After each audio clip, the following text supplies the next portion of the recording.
తమిళ star hero Vijay cinema రిలీజ్లో మరో twist చోటు చేసుకుంది. మద్రాస్ హైకోర్టు సింగిల్ బెంచ్ తీర్పుపై అప్పీల్కు వెళ్లారు సెన్సార్ బోర్డు. అంతకుముందు జననాయకన్ సినిమా సెన్సార్పై సింగిల్ బెంచ్ కీలక ఆదేశాలు ఇచ్చింది. సినిమాకి సెన్సార్ సర్టిఫికేట్ ఇవ్వాలని సిబిఎఫ్సికి ఆదేశాలైతే ఇచ్చింది. సినిమాకు యూబైఏ సర్టిఫికేట్ ఇచ్చిన తర్వాత కూడా మళ్లీ రివ్యూ కమిటీకి ఎందుకు పంపారని కోర్టు ప్రశ్నించింది. ముందుగా ఇస్తామన్న యూబైఏ సర్టిఫికేట్ను వెంటనే ఇవ్వాలని హైకోర్టు చెప్పింది. తాజా పరిణామాలతో అభిమానుల ఆందోళన నెలకొంది. అన్ని సమయంగా జరిగితే జనవరి 23న సినిమా రిలీజ్ అయ్యే అవకాశం ఉంది. జనవరి 9న విడుదల కావాల్సినటువంటి పరిస్థితి అయితే ఉంది ఈ సినిమా. ఇక టికెట్లు బుక్ చేసుకున్నటువంటి వారికి క్షమాపణలు చెప్పింది చిత్ర యూనిట్. టికెట్ డబ్బులను రిటర్న్ చేశారు చిత్ర నిర్మాతలు. దీనిపై మరిన్ని అప్డేట్స్ మా కరెస్పాండెంట్ రవీంద్ర అందిస్తారు. రవీంద్ర, ఏం జరుగుతోంది జననాయకన్ సినిమాలో? అభిమానుల వెర్షన్ ఒకలాగా ఉంది. దీనికి సంబంధించి చిత్ర యూనిట్ అయితే క్షమాపణలు చెప్తూ డబ్బులైతే రిటర్న్ చేసినటువంటి పరిస్థితి. అసలు ఏం జరుగుతోంది అనేటువంటి కీలక ప్రశ్న ఏంటి? అప్డేట్స్ ఏంటి? విజయ్ దళపతి సినిమా, కొత్త సినిమా ఏదైతే ఉందో జననాయకన్, తెలుగులో వచ్చేటప్పటికి అది జననాయకుడిగా రిలీజ్ కు సిద్ధం చేశారు. సెన్సార్ బోర్డు ఏదైతే అభ్యంతరం వ్యక్తం చేసి రిలీజ్ ఆపిందో దానికి సంబంధించి ఈ రోజు కీలక పరిణామాలు అయితే జరిగాయి. అందులో ముఖ్యమైనది మద్రాస్ హైకోర్టు సింగిల్ బెంచ్ తీర్పుపై అప్పీల్కి వెళ్లిన సెన్సార్ బోర్డుకి విచారణ ఏదైతే జరిగిందో దానిపైన సర్టిఫికేట్ ఇవ్వాలి అనేసి సెన్సార్ బోర్డుకి ఆదేశాలు అయితే జారీ చేయడం జరిగింది. ఇంతకు ముందు ఇచ్చిన సర్టిఫికేట్ ఏదైతే ఉందో యూబైఏ, దాన్నే కొనసాగిస్తూ సినిమా విడుదలకు మార్గం సుగమం చేయాలనేసి ఆదేశాలు ఇచ్చారు. కానీ ప్రభుత్వం తరఫున అప్పీల్కు వెళ్లిన సెన్సార్ బోర్డు ఇప్పుడు దీనికి సంబంధించి మళ్ళీ రివ్యూ కమిటీకి పంపాలనేది వాళ్ళు చేస్తున్న ప్రధానమైన డిమాండ్. దానికి హైకోర్టు స్పందిస్తూ మీరు మళ్ళీ రివ్యూకి ఎందుకు వెళ్ళాలనుకుంటున్నారు అనేది అయితే అడగడం జరిగింది. దానికి సంబంధించిన కేసు వివరాలు కూడా సెంట్రల్ సెన్సార్ బోర్డు తరఫు నుంచి సబ్మిట్ చేయడం జరిగింది. ఈ పరిణామాలన్నీ కూడా జననాయకుడి మీద చాలా తీవ్ర ప్రభావం చూపించాయి. ఎందుకంటే సుమారుగా 4,50,000 టికెట్లు ఏవైతే బుక్ మై షో ద్వారా అమ్ముడుపోయాయో వాటన్నిటిని రీఫండ్ చేయాల్సి వచ్చింది. ఆఫీస్ లో కూడా 3 మిలియన్లకు పైగా ఆ రెవెన్యూ అనేది జనరేట్ అయింది అడ్వాన్స్ బుకింగ్ ద్వారా. ఇప్పుడు దాన్ని కూడా రిటర్న్ చేశారు. ఆ జననాయకుడికి కేటాయించిన స్క్రీన్లు అన్ని కూడా మిగిలిన సినిమాలకు ఇచ్చేశారు. ఆ తెలుగు కావచ్చు, తర్వాత ఇంగ్లీష్ సినిమాలు ఏవైతే ఉన్నాయో రాబోతున్నవి అన్నిటికీ పనిచేశారు. ఇప్పుడు సెన్సార్ బోర్డు హైకోర్టు నుంచి ఉత్తర్వులు వచ్చాయి కాబట్టి నిర్మాతలు కొత్త రిలీజ్ డేట్ ను చేసే ప్లాన్ లో ఉన్నారు. కాకపోతే ఇప్పుడు అప్పీల్ కు సెన్సార్ బోర్డు వెళ్తోంది కాబట్టి అది ఒకవేళ ఆలస్యం అయ్యే పక్షంలో అంటే జనవరి 23 ఆ ప్రాంతంలో రిలీజ్ చేసే అవకాశాలను అయితే పరిశీలిస్తున్నారు. ఒకవేళ సెన్సార్ బోర్డు కనుక దీన్ని ఇంకా ఆలస్యం చేసే పక్షంలో మటుకు ఈ నెలలో రావడం గురించి డౌట్ అని చెన్నై వర్గాలు కూడా అంటున్నాయి. పొలిటికల్ ఆస్పెక్ట్లో చాలామంది అభిమానులు కూడా చూస్తున్నారు. మా నాయకుడు పొలిటికల్గా ఎదుగుతుంటే ఓర్వలేక జరుగుతున్నటువంటి పరిణామాల కింద కూడా చాలామంది చెప్తున్నటువంటి పరిస్థితి ఉంది, పర్టికులర్గా ఫ్యాన్స్. దీన్ని ఎలా చూడాలంటారు మనం? ఇది పొలిటికల్ గా విజయ్ పార్టీ మీద కొంత అక్కసు అయితే ఉందనేది ఫ్యాన్స్ చేస్తున్న కంప్లైంట్. ఎందుకంటే మన విజయ్ పార్టీ పెట్టినప్పటి నుంచి తను ప్రధానంగా తీసుకొచ్చిన ఎజెండా ఏంటంటే తన పార్టీని బలోపేతం చేయాలి, కావాలంటే దానికోసం సినిమాలనైనా త్యాగం చేయడానికి సిద్ధంగా ఉన్నానంటూ జననాయకుడిని చివరి సినిమాగా పేర్కొన్నారు. ఫ్యాన్స్ దీన్ని ఎమోషనల్ గా తీసుకున్నారు.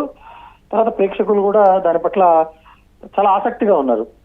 ఈ క్రమంలో విజయ్ని అణిచివేయాలనో లేకపోతే విజయ్ని నిలువరించాలనే ఉద్దేశంతో అధికార పార్టీ డిఎంకే పార్టీ వెనకుండి సెన్సార్ బోర్డును నడిపిస్తుందనే కామెంట్స్ అయితే ఫ్యాన్స్ లో బలంగా ఉన్నాయి. కానీ ప్రభుత్వం వైపు నుంచి వస్తున్న వాదన ఏంటంటే మేము అలాంటి అవకాశం కానీ అధికారం కానీ వాడుకోలేదు, అసలు ఛాన్స్ కూడా లేదు. మీ జననాయకుడితో పాటు విడుదలవుతున్న పరాశక్తికి కూడా సెన్సార్ బోర్డు వల్ల అభ్యంతరం ఎదురైంది కాబట్టి వ్యక్తిగతంగా మా ప్రమేయం లేదనేది డిఎంకే పార్టీ నుంచి వినిపిస్తున్న వాదన. తమిళనాడు పొలిటికల్ సర్కిల్స్లో డిఫరెంట్ టాక్స్ కూడా వినిపిస్తున్నాయి. బట్ సినిమా ఇండస్ట్రీ మొత్తం కూడా ఈ అంశానికి సంబంధించి ఏకతాటి మీదకి వస్తోంది. అందరూ కూడా విజయ్ వైపే మద్దతుగా నిల్చున్నారు అనేటువంటి ఒక మాట కూడా చెప్తున్నారు కదా రవీంద్ర. దీన్ని ఎలా చూడాలంటారు మనం? అంటే ఇప్పుడు విజయ్ ప్రస్తుతం రాజకీయ నాయకుడిగా మారిపోయాడు కాబట్టి కోలీవుడ్ నుంచి కొంతమంది అయితే స్పందించారు. అంటే అతనికి మద్దతుగా ఈ సమయంలో మేము నీ వెనుక ఉంటాము అని అంటున్నారు. కానీ ఇంకా పూర్తి స్థాయిలో అంటే కమల్ హాసన్ కావచ్చు, రజనీకాంత్ కావచ్చు, లేకపోతే అజిత్ కావచ్చు, ఇంకా ఇతర విక్రమ్, కార్తీ, సూర్య, వీళ్ళందరూ కూడా ఎవరు ఇంకా స్పందించట్లేదు.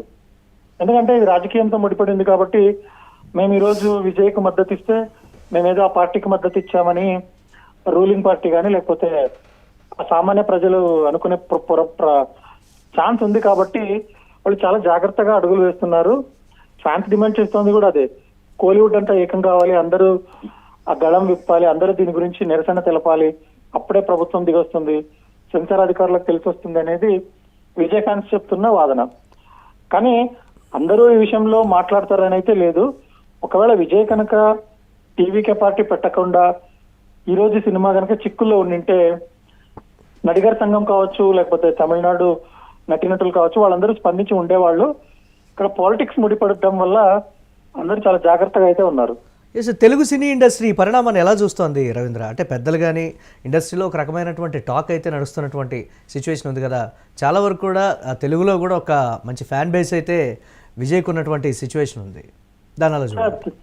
తెలుగుకి వచ్చేటప్పటికి మనకు ఈ జననాయకుడికి సంబంధించి కొన్ని కీలక పరిణామాలు ఉన్నాయి.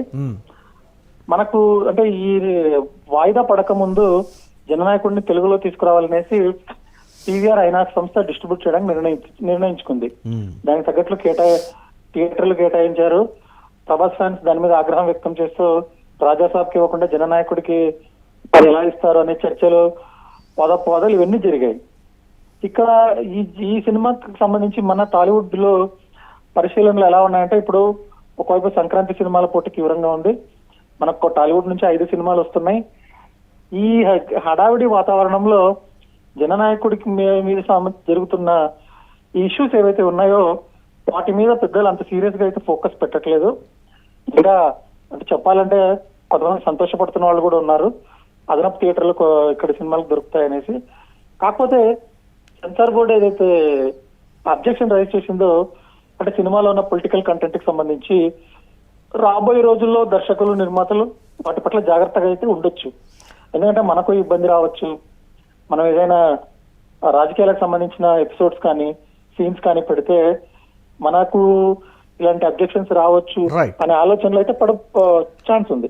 Right, thanks for updates Ravindra. ఇక తమిళ స్టార్ హీరో విజయ్ సినిమా విడుదలలో మరో ట్విస్ట్ అయితే చోటు చేసుకుంది. మద్రాస్ హైకోర్టు సింగిల్ బెంచ్ తీర్పుపై అప్పీల్కు వెళ్లారు సెన్సార్ బోర్డు. అంతకుముందు జననాయగన్ సినిమాపై సెన్సార్పై సింగిల్ బెంచ్ కీలక ఆదేశాలు అయితే ఇచ్చింది. సినిమాకి సెన్సార్ సర్టిఫికేట్ ఇవ్వాలని కూడా సిబిఎఫ్సికి ఆదేశాలు ఇచ్చింది. సినిమాకు యూబైఏ సర్టిఫికేట్ ఇచ్చిన తర్వాత కూడా మళ్ళీ రివ్యూ కమిటీకి ఎందుకు పంపారని కూడా కోర్టు ప్రశ్నించింది. ముందుగా ఇస్తామన్నటువంటి యూబైఏ సర్టిఫికేట్ని వెంటనే ఇవ్వాలని కూడా కోర్టు ఆదేశించింది. తాజా పరిణామాలతో అభిమానుల ఆందోళన నెలకొంది. అన్ని సవ్యంగా జరిగితే జనవరి 23న సినిమా విడుదలయ్యేటువంటి అవకాశం ఉంది.